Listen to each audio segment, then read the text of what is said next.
지식공장장의 역사 이야기입니다. 우리가 자주 마시는 커피, 현대인의 필수품 커피. 그런데 이 커피가 언제 아시아에 왔는지는 알고 계시나요? 오늘은 아시아에 커피가 들어온 역사 이야기입니다. 아시아에 커피가 퍼진 시기는 19세기 서구 열강이 문호 개방을 하던 시기이기도 하죠. 가장 먼저 들어간 곳은 일본으로 1854년 개항을 했는데요. 이후 1868년 왕정 복고에 따라 메이지 정부가 출범한 이후 커피 문화가 시작되었습니다. 다만 이때는 커피의 맛을 즐기기 위해서가 아니라 우유에 타먹는 일종의 시럽 취급을 받았다네요. 메이지 정부는 제국주의를 위해서는 강력한 병사가 필요하며 서양 열강과 싸울 병사는 체격도 커야 한다 생각했는데요. 일본인들은 체격이 작았습니다.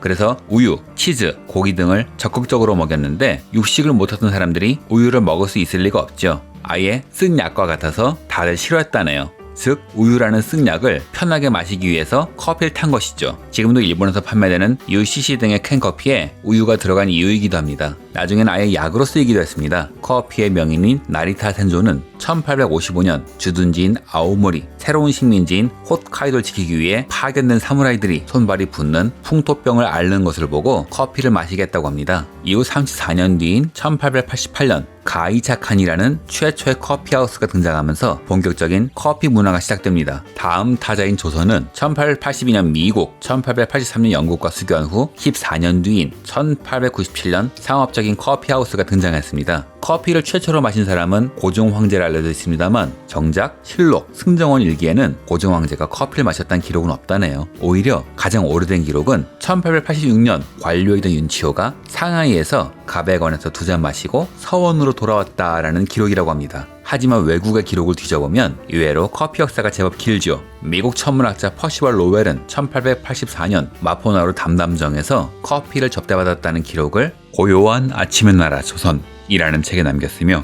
초대 주한 영국 대사였던 윌리엄 칼스는 1884년 세관의 책임자인 윌렌도르프의 집에서 커피를 접대받았다라고 조선 풍물지에 적었습니다. 최초의 의료 선교사인 포러스 알렌도 경복궁에서 커피를 마셨다고 하는데 이는 고종 황제가 악원 파천을 했을 때 커피를 처음 만났다는 일화와는 정면으로 배치됩니다. 즉 커피는 악원 파천 이전부터 자리 잡고 있었다는 것이죠. 뿐만 아니라 일본과 상관없이 이미 커피가 독자적인 루트로 들어왔다는 뜻이기도 합니다. 드라마 미스터 션샤인에 나오는 호텔 글로리의 모델은 손택 호탈인데요. 손탁의 풀네임은 앙뚜아네트 손탁, 대한제국과 러시아에서 활약한 통역사입니다. 그녀는 1885년 러시아 공사인 카를 이바노비치 베베르를 따라 조선에 온 후 청나라와 일본을 견제하는 데 기여하고 이 공로로 고종 황제에게서 기와집 한 채와 부지를 선물 받았죠. 그녀는 이곳을 국내부의 별원인 정동화옥으로 활용했지만 조선의 외교 상황이 급변하면서 귀빈들이 몰려오자 기존 건물을 허물고 2층짜리 러시아풍의 빨간 벽돌 건물을 지었습니다. 이것이 바로 손탁 호텔이죠. 이곳에서는 친미, 반일 성향의 외교관과 지식인들이 모여서 격렬한 토론을 벌이며 일본을 몰아내기 위해 노력했는데요. 이들이 선호하던 것이 커피라고 합니다.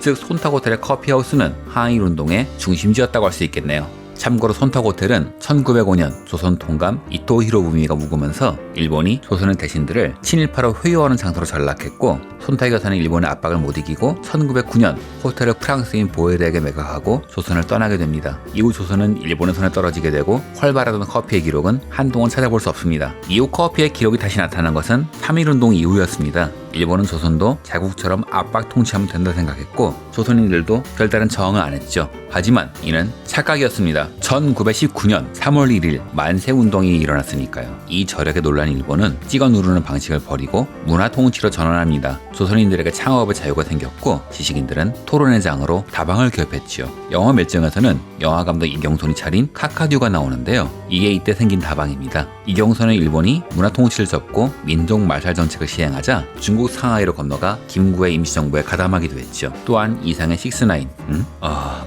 어쨌든 식스나인 이외에도 스루, 무기 등 여러 다방을 열어 지식인들이 창작과 계몽을 할 수 있도록 했지요. 하지만 당시 일제에 부역하던 언론은 이 다방을 운영하던 지식인들에 대해 온갖 가짜뉴스를 썼고 이에 지식인들은 압박을 느꼈습니다. 이상이 날개를 발표하고 일본으로 건너간 것도 이 시점이죠. 반면 일본은 1909년 남대문역에 기사땐 찻집을 열었는데요. 이는 조선의 커피 문화가 이미 널리 퍼져 있음을 알았기 때문이죠. 돈 냄새를 맡은 겁니다. 그들은 거의 10년간 조선의 커피를 팔며 돈을 끌어모으지만 3.1운동 후 조선인에게도 찻집이 허용되자 그들은 일본식 다방으로 대응합니다. 1920년에는 후다미, 금강산 등 일본식 다방이 우주순 태어났는데요. 여성적 대부를 두고 술까지 팔았다는 게 차이점이죠. 이를 카페라 부릅니다. 정리해보자면 우리의 커피 문화는 일본에서 온 것이 아니라 이미 독자적으로 형성되어 있었습니다. 다방은 단순히 커피를 마시는 것을 넘어 지적인 사람들의 지식교류의 장으로 활용되었지요. 그리고 마지막으로 아시아의 커피 문화라더니 중국은 왜 빼놓느냐는 말씀하실 것 같아서 중국에서는 1892년 프랑스 신부가 선교 활동을 하면서 퍼뜨렸다고 합니다. 의외로 한중일 삼국 중 제일 늦지요.